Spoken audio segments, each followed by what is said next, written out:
Halo, saya Siwi dengan novel Dompet Ayah Sepatu Ibu, karya J.S. Kairan. Novel yang sangat populer dan saya beli di Gramedia. Saya lumayan berekspektasi terhadap novel ini karena mengangkat tema tentang keluarga. Dan ya, setelah saya membaca novel ini, saya menangis beberapa kali. Berikut reviewnya.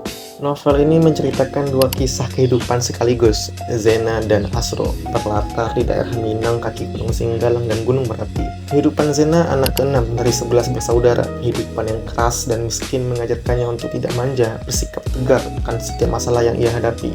Menjadi anak tengah yang tidak terlalu diperhitungkan dalam keluarga, sehingga memaksanya untuk melakukan hal-hal yang tidak ia sukai, termasuk menjadi tulang punggung keluarga.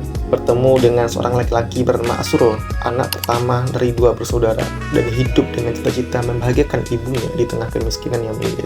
Memiliki kepandaian dalam bidang kepenulisan mengantarkannya melewati setiap kesulitan yang ia alami, termasuk bertemu dengan pasangan hidupnya, Zena. Hal-hal yang saya sukai dari novel ini, pertama, penggambaran karakternya yang lugas, tergambar dengan jelas bagaimana emosi yang digambarkan oleh setiap karakternya. Sehingga saat saya membaca, seolah-olah saya berada di sana.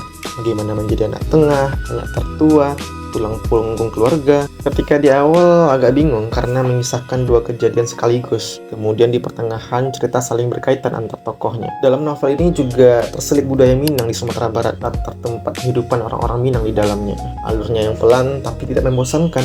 Sangat menarik ketika satu demi satu masalah muncul, namun tidak berlebihan. Pembaca diajak ke nuansa kehidupan keluarga tanpa pamrih dalam mewujudkan keharmonisan. Tenang saja, novel ini happy ending kok.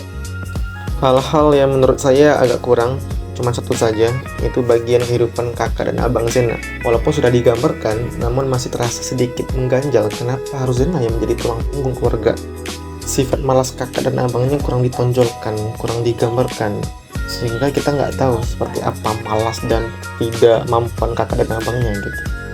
Oke, mungkin itu saja untuk review dari saya. Bagi teman-teman yang relate dengan ceritanya, yang tertarik untuk membacanya, silahkan membeli di Gramedia ataupun di online shop. Untuk harga sendiri saya membeli di harga 90 ribuan, dan jangan beli yang bajakan. Terima kasih dan sampai jumpa.